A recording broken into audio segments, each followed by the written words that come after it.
The panel members are as follows: Mukesh Mehta, Mr. Mukesh Mehta, the Director Sales at Red Hat in India; Mr. Atanu Pramanic, Joint President and Chief Information Officer at Hindalco Industries Limited; Dr. N. Rajendran, Chief Digital Officer at Multi Commodity Exchange of India Limited; Mr. Rakesh Nandakumar, Director of Strategic Operations, Kissflow; Mr. Neehar Pathare, Mr. Neehar Pathare, Vice President ICT CISO 623 Moons Technologies Limited; Mr. Dhrumil Dalal, CIO of FedFina Bank, and this session will be moderated by Mr. Amit Jaokar, CDO and CISO of NKGSB Bank. With a huge round of applause, ladies and gentlemen, let's welcome the entire panel along with the moderator. Am I audible? Thank you for joining this session. So today the topic is learning from the transformations and successful turnarounds. So I would like to start with something which fascinates me these days. The word is very common, like digital payments, but there are a few facts which I want to mention. It started in India in 2016. Mr. Narendra Modi had proposed this in the parliament in 2016.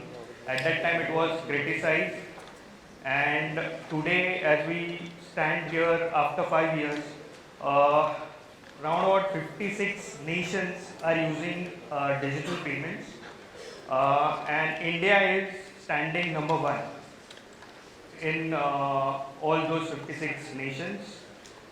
This is very proud thing for us, and our nearest competition is China, with we standing number 1 at 60 billion transactions, and closest competition China is standing at 18 billion transactions, and we are day by day we are breaking our own record with the number of transactions. So the daily transaction is reaching around about 41 million. So this is the success of something which was taught in 2016, and with this I would like to take it to the panel, and we would want to know the stories, successful stories from their domains, so that it will be helpful for us to learn from them and understand how their respective industries are transforming. We'll start with Mukesh. Good afternoon to all of you. I represent a company which is leading in enterprise open source software. We have been associated with organizations for a large number of years and helping them in their digital transformation journey. Earlier, what I would say is the organizations were taking baby steps as it evolved a lot of challenges in terms of people, processes, products, people from a reskilling standpoint. We have heard it since morning. What are the challenges? Acquiring new talent, processes, reformation of entire process, recalibration of that, and product, whether we need to go in for a new product per se, completely revamp our infrastructure. So these were the bottlenecks which the companies were facing, or thought process what they're going through, or fight which was going through. The pandemic has changed everything. It is now a do or die for organizations. As Gartner or an ITC report says, more than 80% of the organizations are in various phases of transformation. Be it infrastructure modernization, as you said, cloud native application, or be it automation of the entire environment, be it network, storage, infra, applications, security, the list goes on. So Red Hat has been helping the organizations in all these stages of transformation. I can give you an example of banking organization where we have helped them onboard partners or improve their business transactions. So this is one of the case studies. And in other case where a leading automotive companies were using an ISV solution, but they were the ISV solution was all on-prem solutions, and their workloads was in a hybrid mode. Now, we use the Red Hat OpenShift to containerize those ISV applications, and so that the customer could use it across various environments. So, like this, there are continuous number of examples where we have helped organizations. We work closely with the likes of various ISVs in the market to containerize those applications, like I clearly said, or work with CSP OEMs like Microsoft, Azure, and provide managed services to our customers with defined SLAs. So these are the ways where we have been providing our support and our advice to customers in this journey. We have a team of distinguished CIOs. Let's hear stories from them as to what were the challenges and how they were overcome. Dhrumil, maybe you can share your experience. Sure. So when we talk of digital transformation, let's just take a step back. What are the reasons why we would want to do digital transformations, and what would be the pillars for that? So I'll just share some of the experiences from my previous organizations. We thoroughly believe that you automate everything you can. That's one. Second, so it's one, automate everything. Second, you should be able to hold your operations or conduct your operations from anywhere. This COVID taught us that, right? So that's operations anywhere. The third item is whatever you do, regardless, it has to be secured by design. Security cannot come after the fact. Security has to be baked in right into the thought process in very first step. So these are the three standing pillars. Okay, now just let's double click on one of the premises, like what the digital transformation is. The very first thing is we need to have a right process in place. There is a difference between digitizing your existing paper-based process versus having a digital native process. So the first thing is to have a right process in place. Failing which, I don't think the user acceptance will always be a challenge. Why go through all the hassles, learning, revamping the systems when you are still not paperless? Okay, so that's the first thing. Have a paperless process or have a right process in place. The second is the measurements. So one of the management philosophies, you can't manage what you can't measure. So as you have the right processes in place, the most important thing would be to put a checkpoint at important points in those processes and see what are we measuring, how are we measuring things. I'll give a very simple example. My network link is down. My network link may be down for 5 times a day for 10 seconds each, or it can be down once a day for 30 minutes. Obviously, the count 5 raises an alarm, but it's like for 10 seconds, whereas the other one is for 30 minutes, only one downtime. So obviously my response and my actions would be different, right? So what we are measuring, how we are measuring, whether we are measuring the right matrix or not is important. So that's the second piece of the puzzle. And the third thing is no transformation is complete without user participation. So you need to have a user champion, regardless of what kind of transformation strategy you are going with. Whether it's a business transformation, IT transformation, any kind of transformation, you need a champion on the other side. While you are a maker and you are driving the transformation, there has to be someone on the other side who will play ball with you. So these are the 3 or 4 things or themes which I think are important regardless of what kind of transformations you want to take.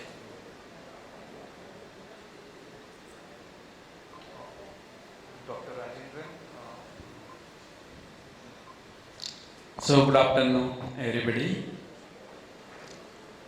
I just wanted to first give one disclaimer that whatever I am going to speak, it's my own views. That will not be belongs to either my own organization or my previous organization. Okay.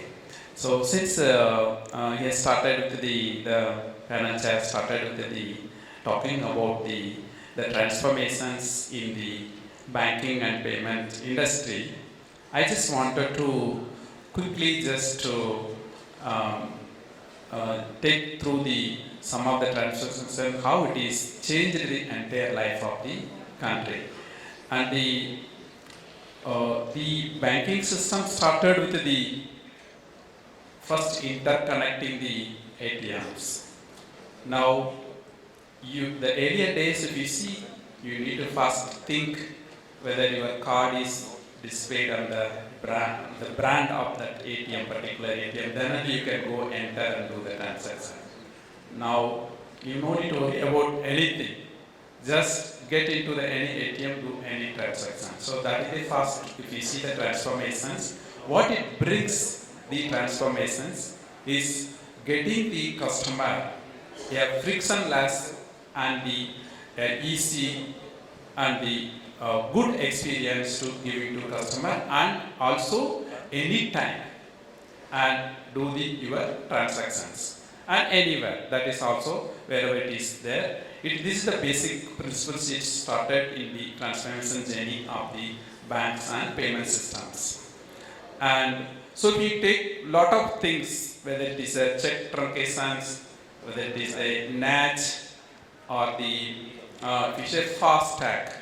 If you see the thing, how much our infrastructure are improved, huge, than when you just drive, you don't need to stop anywhere for any toll payment, you can just drive simply. So these kind of experience and not bringing the experience and also bring down your cost. Even if you count every vehicle standing in front of the toll for 15 minutes, how much the energy is getting wasted, the fuels consumption is getting wasted. So all those things are getting saved. So I wanted to take the one journey which is created the worldwide impact. It is the Unified Payment Interface UPI. So and now also it is the growing in the exponential way. And another thing which if you see, India is created a self-sufficient in the payment systems area, creating the domestic scheme, that is the RuPay, which is accepted globally also. So these are the self-sufficient. Now no need to worry about any other countries for anything in the payments and the banking systems areas. We already created a self-sufficient network in India. So we just wanted to create the digital experience, and one use case I would like to take it, because UPI is my own baby. I have been involved in the conceptualization and the getting into the market and implementations. And see, when we started about UPI, some of the principles which we brought it during that time. So one about the four party involvement. That means fintech, banks. In the fintech could be the acquirer and issuer. Issuer insights only in terms of applications. Then the actual customer, acquirer and issuer, it is the banking financial institutions. This four-party model created a lot of challenges in the beginning. How can a customer of bank can be acquired by the another bank? That is one friction is created in the beginning. Second, how a fintech can just onboard a customer and start do the transaction. It is not only the customer, it is on the merchants also. Now if we see that one, all these hurdles, many level, it has a huge debate and a discussion, but finally everybody agreed.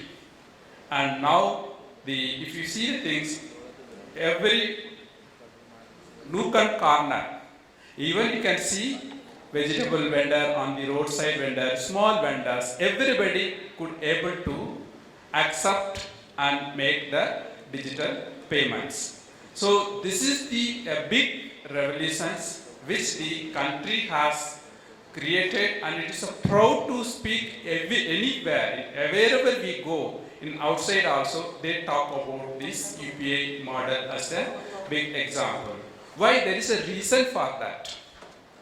In UPI has immediate payments. There is a product also, another product in IMPS, there is also immediate payment.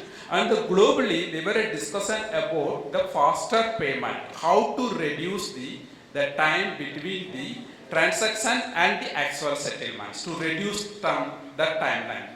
But in this, both this IMPS and UPS, it is an immediate credit and immediate debit and immediate credit. Customer getting the benefits, and also if you see the 24/7 RTGS and 24/7 NEFT is helped to improve the settlement process, and banks participating institutes also getting the benefit of optimizing the financier and able to make sure the things, they are settlements of whether it is a customer, whether it's a merchant, and everything happen very faster. So this efficiency, if you saw in the ecosystem, you cannot see anywhere in the world. There is a cost and there is a time and lot of things are involved, and the cost also is very, very, maybe you can say, you can talk about an affordability also, because at the end consumer you need to create an affordability. That is also in the entire ecosystem has been created. And wondering what kind of platforms also used here. Definitely it has the lot of the open source platforms, and it's starting from the database or the technology stock and everything, and built by all Indian companies in India. And the ecosystem which has geared and could able to take it to the every nook and corner. See, any product success always will depends on how to create the entire infrastructure or network in the till end deliveries. So that way this UPI is, I can proud to say the things, and a great success because of the ecosystems and the acceptance, and also easy experience, easy and faster things. And some more other things, maybe I will just get opportunities I can give you. What could be the challenges? What could be addressed to still continue this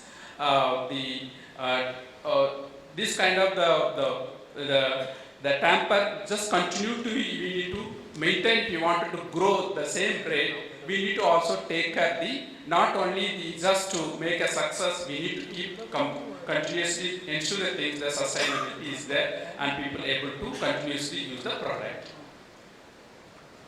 Thank you. Thank you so much for sharing insights on the thing which I would like to again highlight here is when I traveled to the nearest countries, as point rightly mentioned by him, that we have adopted UPI or a digital payment wholeheartedly, and every nooks and corners you will see the QR tags to accept the payments.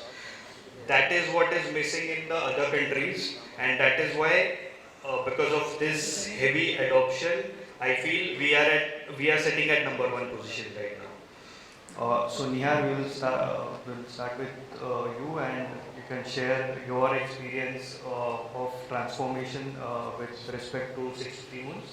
Sure. So let me start with, we believe in innovation and transformation right at the core of 63 Moons. We started with the name. Earlier it was called Financial Technologies, and we moved into 63 Moons. As many of you must be asking, why 63 moons? It comes from the name from the planet Jupiter, which has 63 moons, and which becomes our customer. And the 63 moons is our digital ecosystem around it, which completely being customer focused, centric, make customized software for them. Coming from that, now after disrupting the financial segment of the country, we are now moving to two of the new segments. One is the fastest growing segment globally, which is the crypto segment. And second, we selected a segment which was not touched by digitization. And that's where we're going to get disruption. I'll speak about both these very briefly. One is we started 6 months back with a company called as CryptoWire. Yeah, so this is one app in last 6 months, an astonishing 1.4 million users, which is the fastest downloads that we got. One app which gives you global cryptocurrencies views and arbitration values on one app. We started world's first crypto TV. We have an in-house studio where content is generated for the end user or the end mass globally to understand what is happening. And the third one is a crypto university where we are tied up with 117 educational institutes globally. This would be catering to the new age of students which will be coming in. We are setting up test labs for them on blockchain, and with this journey we are going to enable the new generation of our country to hop on to the next blockchain and crypto wagon and the Web 3.0.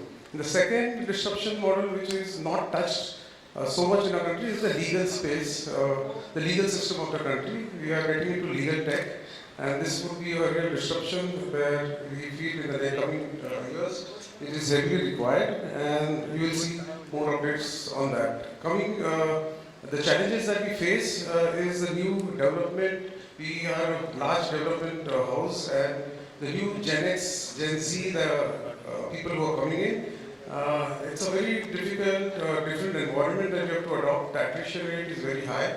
You see most of the organizations almost facing is around 30 to 40%.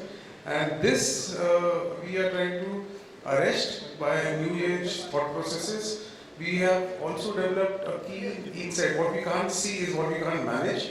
So helping business grow is time to market. So for that we started with our own software licensing portal, which gives you real-time analysis on the softwares that we deploy, enabling all businesses to actually know what the costs are real-time.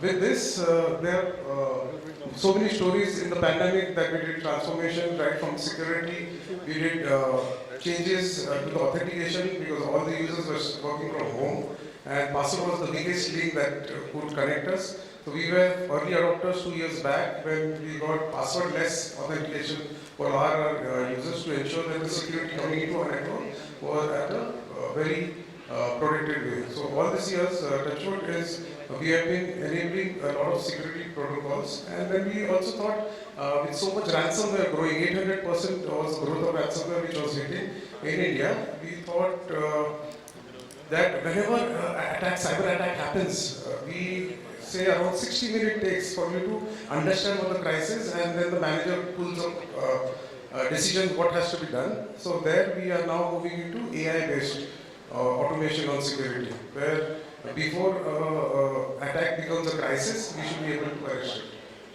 That's it. Thanks. So we'll move to Mr. Atanu from Hindalco. So, in a manufacturing setup, every morning you need to get sitting in the corporate office, the MD or the business head or the operations head.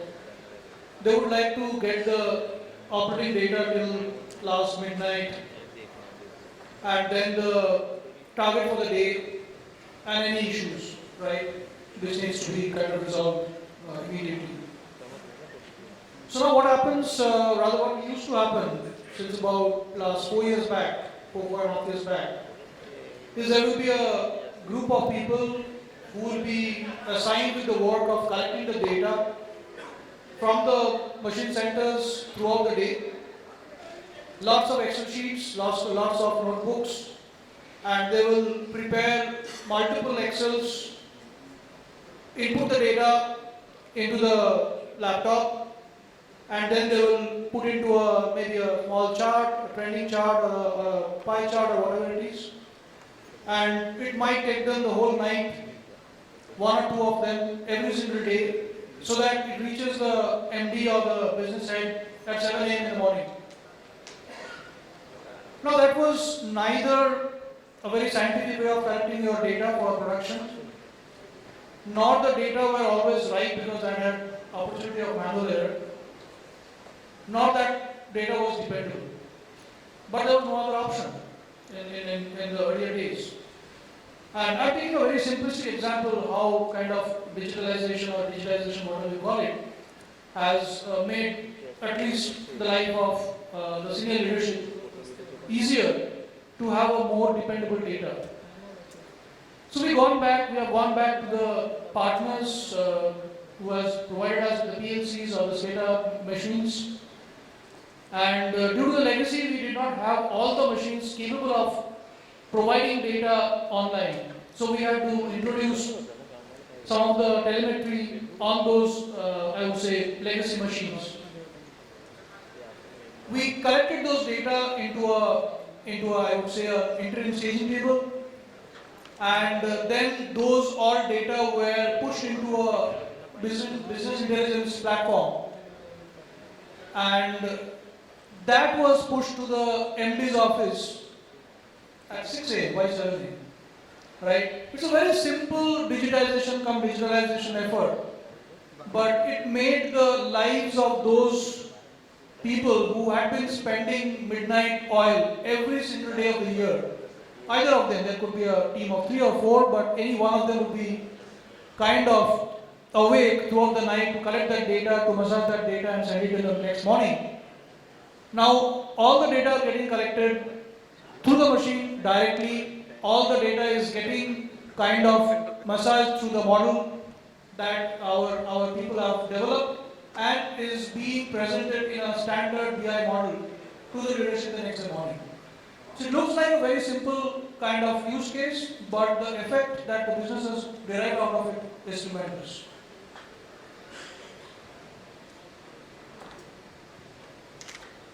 Okay, I come from a different vantage point. I work with CIOs, part of Kissflow, to see how we can help them realize their digital transformation dream. One of the clear mind change, in a sense, in the last few years is digital transformation is no more a mindset. It's a cultural transformation, right? Like, one of the things which you mentioned as well is that people are thinking native, digital native rather than paper, right? That's a cultural change. For UPI to create the impact it has created, it is not the systems which actually made that. It's people culture. I'm not taking a note from my pocket or neither swiping a card. I'm just taking my phone and scanning. This is a cultural change more than a system change. The way we approach the problem has changed, right? The second part of it is, gone are those days where you put a blanket system and if it is functional, it is done. Digital transformation is about employee experience. If they come from the world of applications which are world standard like Instagram and Facebook, right? And today, Facebook is dying, Instagram is becoming next, Meta is becoming the next. So they are searching for the new age technology.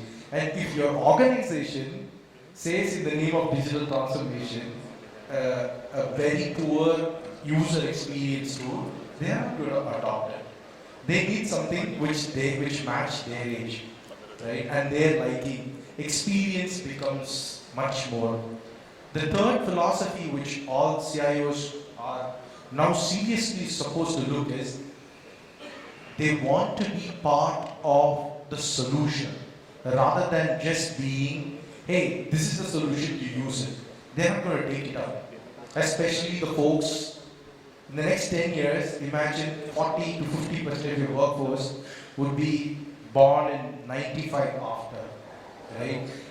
They are not going to really sit back and say, okay, I should do this. No, they're going to ask, I will tell you how to do this.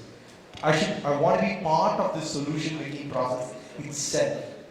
To bring all these three threads into digital transformation is absolutely crucial. If you do not do that, then you are reducing your probability of digital transformation success itself.